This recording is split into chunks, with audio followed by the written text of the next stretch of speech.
I now give the floor to the distinguished permanent representative of Armenia, His Excellency Mher Margaryan. The floor is yours, Ambassador. Mr. Chairman, I would like to congratulate you and the members of the Bureau on assuming the leadership of the First Committee and to assure you of Armenia's full support to your efforts in guiding the work of the committee, also bearing in mind the challenging security environment in our region.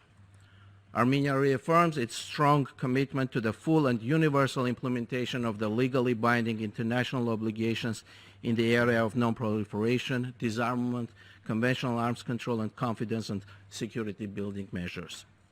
The full, complete, and effective implementation of the Treaty on Non-Proliferation of Nuclear Weapons remains the cornerstone of the international efforts to prevent the spread of nuclear weapons and its technology, to promote cooperation in the peaceful uses of nuclear energy, and to further the goal of achieving general and complete disarmament. Throughout years, Armenia has been committed to the implementation of the legally binding Treaty on the Conventional Armed Forces in Europe and the Vienna Document on Confidence and Security Building Measures. Regrettably, the integrity of the conventional arms control regime has been seriously undermined due to the systematic, intentional, and massive violations of its core provisions by some parties. Mr. Chair, policies of use of force to settle disputes, warmongering, state-led radicalization, and identity building on the basis of the demonization of entire nations and ethnic groups have been rising as dangerous tendencies detrimental to the global and regional peace and security. The United Nations must stand united in resolutely rejecting use of force or threat of force in violation of the purposes and principles of the UN Charter in all instances. Uncontrolled and unabated military buildup and military posturing represent warning signs of threat of escalation and therefore should be closely monitored and addressed by the international organizations, including by the missions on the ground. Strengthening of the monitoring, fact-finding, and reporting capacities of the United Nations is crucial for timely identifying the risk of dangerous escalation and prevention of atrocities. Mr. Chairman, the aggressive actions of Azerbaijan against Armenia's sovereignty and territorial integrity represent an imminent threat to the peace and security in the region of South Caucasus and beyond. The military offensive unleashed by Azerbaijan recently on 13 September targeted the eastern and southeastern regions of Armenia, causing more than 200 deaths, including among the civilian population.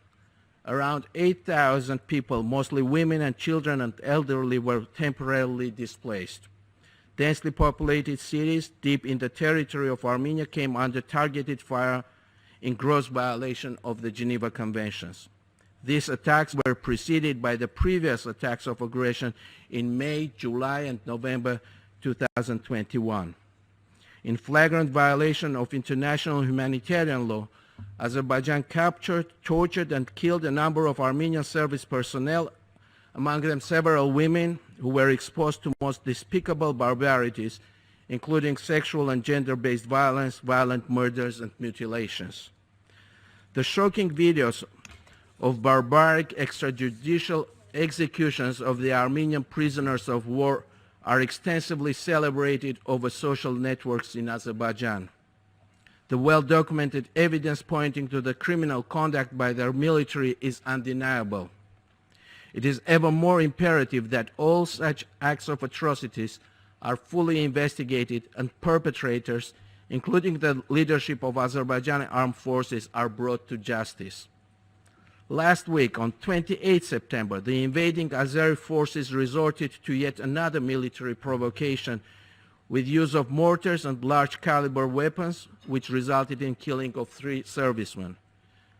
The Azerbaijani forces continued their concentration and reinforcement of positions along the borders and in occupied parts of Armenia, posing risk of further escalation. The well-established records of non-compliance of the neighboring country with treaties and regimes in the area of conventional arms control, unnotified large-scale military exercises, uncontrolled military buildup, and consistent refusal to implement confidence and security building measures in the framework of regional arrangements throughout the years have demonstrated a clear intent of instigating further military aggression in our region. Regrettably, the lack of adequate reaction from the relevant international and regional structures and action in response to the clear incompliance of Azerbaijan with its legally binding obligations allowed the latter to further pursue its aggressive policies.